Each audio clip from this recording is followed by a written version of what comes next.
ദിവസം ഇത് നമ്മൾ ചെയ്യേണ്ട എല്ലാ പ്രവൃത്തികളും ചെയ്തിട്ടും സർക്കാരും കേരള സർക്കാരും കേന്ദ്ര സർക്കാരും ഇപ്പോഴും MOU സൈൻ ചെയ്തിട്ടില്ല. അപ്പൊ അതിന്റെ അടിസ്ഥാനത്തിൽ നമ്മൾക്ക് ഇനി കാത്തു നിൽക്കാൻ വയ്യ. അപ്പൊ നമ്മൾക്ക് ഇനി ആകെ 2-3 മാസങ്ങളുള്ളൂ. ഈ ലിസ്റ്റ്, അന്തിമ ലിസ്റ്റ് ഇപ്പൊ നമ്മുടെ വാർഡസഭയിൽ വന്ന ഒരു ലിസ്റ്റ് ഉണ്ട്. അത് ഈ 142 പെടാത്ത വാർഡുകളിൽ നമ്മളന്ന് പറഞ്ഞിരുന്നു 5-ൽ കുറയാത്ത വീടുകൾ കൂടി ഉൾപ്പെടുത്തി നമ്മൾ ഈ ലിസ്റ്റ് അന്തിമമായി ഒരു 165 വീടെങ്കിലും, അപ്പോൾ എല്ലാം ഉൾപ്പെടുമില്ല. 142 3-4 വാർഡാണത് തീരെ ഇല്ലാത്തത്. അപ്പോൾ മിനിമം 5 വീടെങ്കിലും ഒരു വാർഡിൽ കിട്ടത്തക്ക രൂപത്തിൽ നമ്മൾ ഈ ലിസ്റ്റ് ക്രമീകരിച്ച് അതിൽ നിന്ന് അന്തിമ അംഗീകാരം കൊടുക്കുക. ഇനി 4 ലക്ഷം രൂപയും മണ്ണാർക്കാട് നഗരസഭ മുഴുവനായിട്ട് കൊടുക്കും. അതിൽ നമുക്ക് ചെയ്യാവുന്ന കാര്യം ഇപ്പോൾ 40,000 രൂപ വെച്ച് ഇമ്മീഡിയറ്റ് ആയിട്ട് ഇവർക്ക് അഡ്വാൻസ് കൊടുക്കുകയും തുടർ ഈ 165 വീട് കൊടുക്കണമെങ്കിൽ ഏറ്റവും കൂടുതൽ കൂടിയത് ഏറ്റവും 6 ചില്ലാനും കോടി രൂപ വേണം. അപ്പൊ നമുക്ക് നമ്മുടെ ഓൺ ഫണ്ട് പരിശോധനയ്ക്ക് വിധേയമാക്കി അഡ്വാൻസ് സംഖ്യ കൊടുക്കുകയും തുടർന്ന് KURDFCയിൽ നിന്നോ അല്ലെങ്കിൽ ഹഡ്കോയിൽ നിന്നോ വായ്പ എടുത്തുകൊണ്ട് ഈ ഇത് പൂർത്തിയാക്കാനുള്ള നടപടി ഈ കൗൺസിൽ അതിന് അംഗീകാരം കൊടുക്കുക.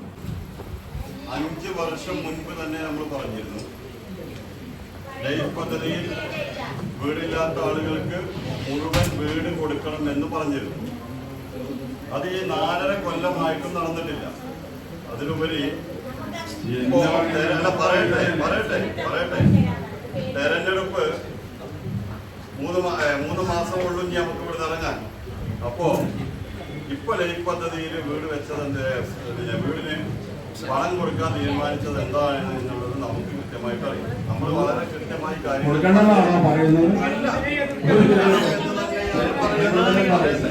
പറയട്ടെ കൊടുക്കണം എന്ന് തന്നെ ഞങ്ങൾ 5 കൊല്ലമായിട്ട് പറയുന്നത്. 3 മാസമുള്ളൂ. ഇപ്പോ ഈ ഭരണസമിതിക്ക് 3 മാസമുള്ളൂ.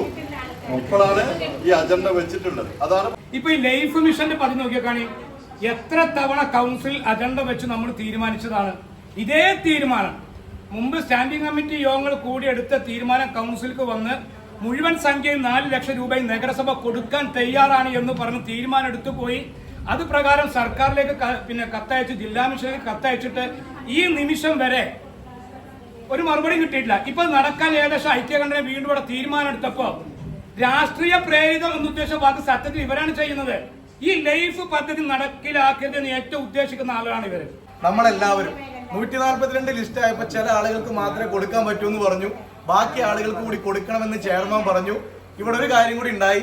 ഈ കേന്ദ്ര സർക്കാർ തന്നില്ലെങ്കിലും കേരള സർക്കാർ 1 രൂപ തന്നില്ലെങ്കിലും മണ്ണാർക്കാട്ടെ ജനങ്ങൾക്ക് വീട് കൊടുക്കാൻ നട്ടലുള്ള ഭരണസമിതിയാണ് ഈ ഭരണസമിതി എന്ന് ഈ നഗരസഭയുടെ ചെയർമാൻ തീരുമാനിച്ചു. ഇനി ജനങ്ങളോട് കൃത്യമായി പറയാം, ഈ കൗൺസിലർമാർക്ക് ഞങ്ങൾ വീട് കൊടുത്ത് ആദ്യത്തെ 40,000 രൂപ അവരുടെ കയ്യിൽ എത്തിച്ചിട്ട് ഈ നഗരസഭയിൽ നിന്ന് ഇറങ്ങിപ്പോകുമെന്ന് തീരുമാനത്തോടു കൂടി പറയാം.